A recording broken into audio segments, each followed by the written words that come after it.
أهلا بكم إلى الدرس الرابع من أهلا بكم إلى قناة فؤاد.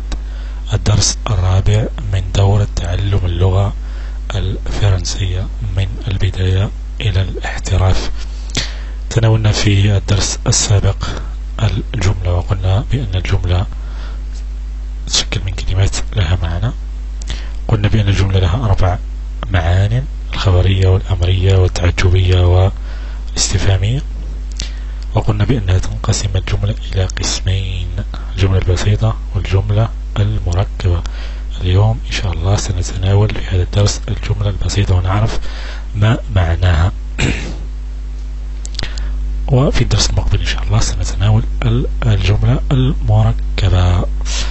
الجملة la phrase هي التي الجملة البسيطة la phrase simple. الجملة البسيطة هي التي تحتوي على فعل واحد فقط.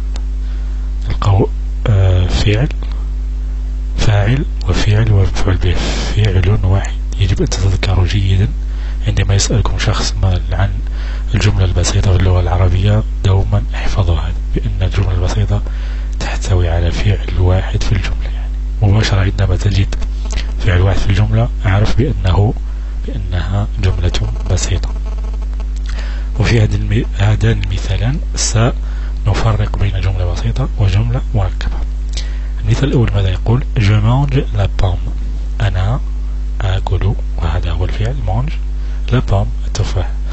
أنا فاعل، mange آكل وهو verbe، ولا pomme مفعول به التفاح. لماذا سمينا هذه الجملة بأنها جملة بسيطة؟ لأن الجملة هذه كما تشاهد فيها فاعل واحد وهو mange. بينما عندما نأتي المثال الثاني quand je mange la pomme tu frapperas la porte. عندما كنت قد انهيت أكل التفاح كنت أنت حينها تطرق على الباب.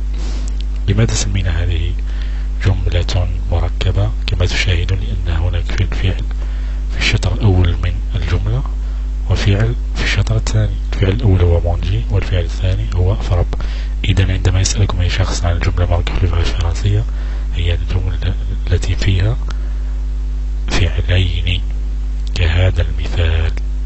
أعتقد بأن الأمور واضحة. ننتقل مباشرة إلى اليوتيوب de la phrase simple. أنواع الجمل البسيطة. الجملة البسيطة فيها أنواع. النوع الأول هي تراكيب في الأصل، ونسميها نوع أو تراكيب أو إيش. النوع الأول يكون فيه سيجي وفعل فقط، كأن نقول جوليان جو. أنا قلت من قبل بأن أي جملة في العالم ممكن هي فعل وفاعل مفعول به. هذه يعني القاعدة عامة في لغة، في الفرنسية، في الإنجليزية، في الألمانية، في العربية، في لغة في العالم. ولكن هناك بعض الأفعال وهي قليلة لا تحتاج إلى مفعول به، وهذه هي الأفعال تعرف أفعال لتا أدخ كما أدخ، وسنصرفه أدخ هو فعل الكيلون أكون وتكون وتكونين ويكونان أدخ في اللغة الفرنسية. وأفعال هذا الفعل باغاتخ يظهر ويبدو، sembler, rester, demeurer, passer pour, avoir l'air. هذه وجميع الأفعال التي تحتوي على أكسيون، مثل الجري مثلا هي فعل أكشن يعرف بفعل أكشن، مثل باغل يتكلم وفعل أكشن. ماذا يقصد بهذه الأفعال؟ بأنها لا تحتاج إلى مفعول به. كما جو يلعب جوليان جو. هذا فقط شرح للفصل أو النوع الأول ربما من الجملة البسيطة. يمكن أن نشكلها بهذا، تشكل هكذا سوجي وفيرب داكسيون. وقلنا بأن هذه الأفعال لا تحتاج إلى مفعول به أدخ. وهذه الأفعال وكل الأفعال التي تحمل أكشن أو فعل هذه سهلة جدا. سيجي وفيرب، جوليان سيجي و جو فيرب ونتوقف. وهذه جملة بسيطة نشكلها بهذه الطريقة. ونوع من الجمل البسيطة نشكله بهذا الترتيب. في sujet verbe complément d'objet direct. direct ممحية هنا غير موجودة، ولكن complément d'objet direct. المهم كان نقول هيجو يعني الفاعل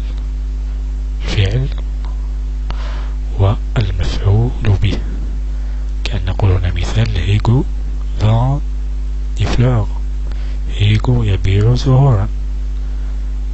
هذا فعل وهي واضحة في المثال. بينما نقدر نشكل كذلك جملة أخرى على هذا التركيب سيجي فاعل وفيرب وكومبليمون دوبجي انديركت، يعني عكس ديركت. هذا ديركت مباشر وهذا غير مباشر، مفعول به مباشر وهذا مفعول به غير مباشر. ونعطي مثال عن هذه التركيبة. نقول نيكولا parle à sa soeur أو ses fleurs sont à Welles. يعني هذا المثال نيكول يكلم أخته. هذه الزهور هي لوليس، تكون لوليس. وكيف عرفنا بأنها indirect؟ هذه عرفناها بأنها direct لأنها جاءت مباشرة بعد الفعل، ولا يوجد هنا proposition حروف الجر وغيرها. لكن هنا parle جاء حرف حروف الجر وغيرها كما تشاهد، ولهذا ما بعدها يعتبر مفعول به indirect أو complément d'objet indirect. تذكروا بأن عندما تكون هذه الحروف a, de, per, par, etc. تكون بين الفعل وهذه والكلمة التي هنا ما بعدها يعرف بالمفعول به الغير مباشر.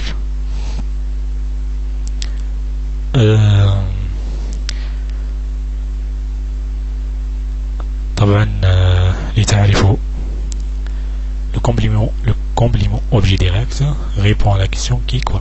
يعني لتعرف في الجملة المفعول به المباشر دوما نطرح السؤال كي أو كوا، يعني من أو ماذا.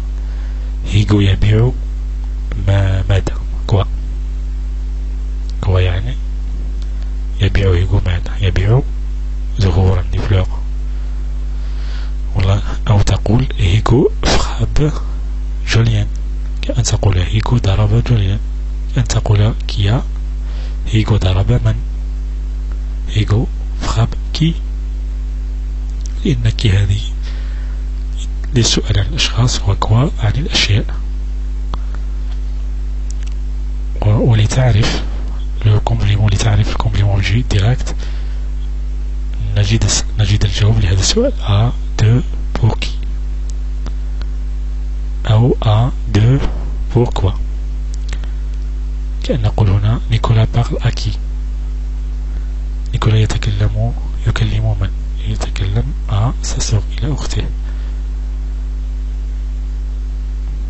وهذه العناصر حينما نجدها مباشرة ما يأتي بعدها هو مفعول به غير مباشر. وفي الأغلبية يعني يكون كما كنت أشرح هنا، هذه الأفعال ما يأتي بعدها تقريبا أدخ كهذا مصرف، ما يأتي بعدها مباشرة يعتبر مفعول به غير مباشر، يعني حتى لا يكون هناك خلط. مفعول به مباشر يأتي مباشرة بعد الفعل. وكما هنا دي لا تعتبر بروبوزيسيون، فهذه ضمائر نكرة يعني تابعة للكلمة، لهذا لا نعتبرها يعني تفصل الفعل. لكن هذه أو دو بور تفصيل الكلمة، هذه تفصيل الفعل على هذه الكلمة، وبالتالي هذه الكلمة تعتبر مفعول به غير مباشر، وهذه كذلك مفعول به غير مباشر. لماذا؟ لأنها جاءت بعد بروبوزيسيون، وقلنا حينما تكون هذه بروبوزيسيون ما بعدها هو مفعول به غير مباشر. وفي الأغلبية تكون هناك هذه الأفعال التي تكلمنا عنها، أنا أدخ مصرف صون، وهذا باغل يتكلم كذلك أفعال الأكشن التي لا تحتاج إلى مفعول به. نضيف ما يأتي مباشرة بعدها كذلك يعتبر مفعول به غير مباشر.